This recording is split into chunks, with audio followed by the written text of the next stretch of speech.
Hi, Ben. Howdy. So unconscious bias is a concept well documented in psychological studies, which is basically that people associate negative things with people of color and positive things with whites. So if that is true, given that that is true, how does white privilege not exist?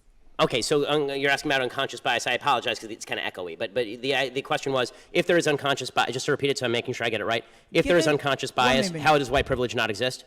The question is, given that there is unconscious bias, how does white privilege not exist? So number one, so when I speak about white privilege, so when I speak about white privilege, I'm speaking specifically about behavior. Okay, there have been no studies, and really I've looked at these studies, the connection between what they call implicit bias, this is their favorite phrase now, implicit bias, unconscious bias, and biased behavior has yet to be proven at any level that is even remotely necessary to be used in, for example, a courtroom, which is why it's never been used in a courtroom. It is also true that there is no way, there really isn't, there's been no proven way to alleviate what they call unconscious bias, which means that we're ghost hunting. So what I would suggest is that if there is unconscious bias, and I'll acknowledge the possibility or the reality of unconscious bias, if there is, then I need you to I don't care about what's in people's heads so much as what they do. So if you point me to a racist behavior, don't worry, I'll let you respond. If you point me to a racist behavior, I'm happy to stand alongside you and protest it. What I can't do is protest about things in people's head that I don't know about because I'm not a mind reader. Okay, so that's a really interesting response, and to that I have two questions. Firstly, what I've heard you say that this is something that, the way people think doesn't affect their behavior.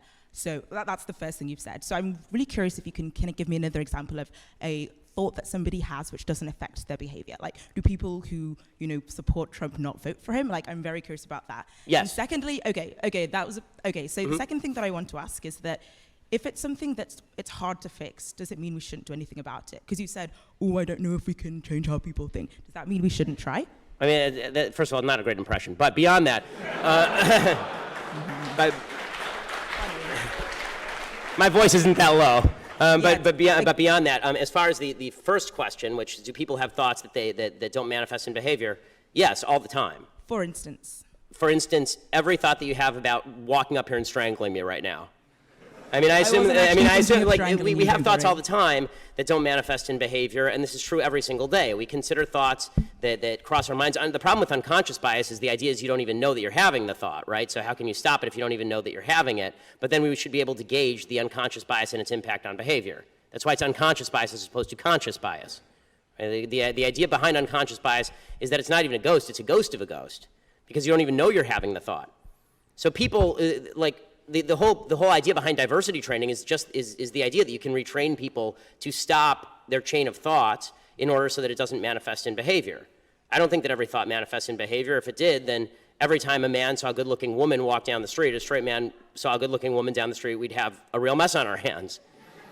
So the second question, the idea was a little too broad for me to respond to, which is, just because something is tough, don't we have to face up to it? Yes, we have to face up to tough things all the time. And one of the tough things I would suggest that we face up to is that you have a lot more control over your own behavior and the decisions you make than the supposedly widespread unconscious bias of people you've never met.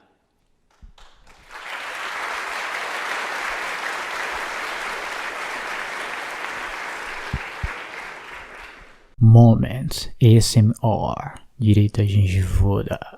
Esses são meus apoiadores e apoiadoras lá no Patreon e no Padrim. É graças às pessoas incríveis que eu posso estar trazendo conteúdo para vocês. O Warlei, a Sandra, a Majestade, o Thiago, o Antônio, o Arthur, o Carlo, a Erika, o Rubens, o Caio, o Flávio, o Gustavo e o Vunho.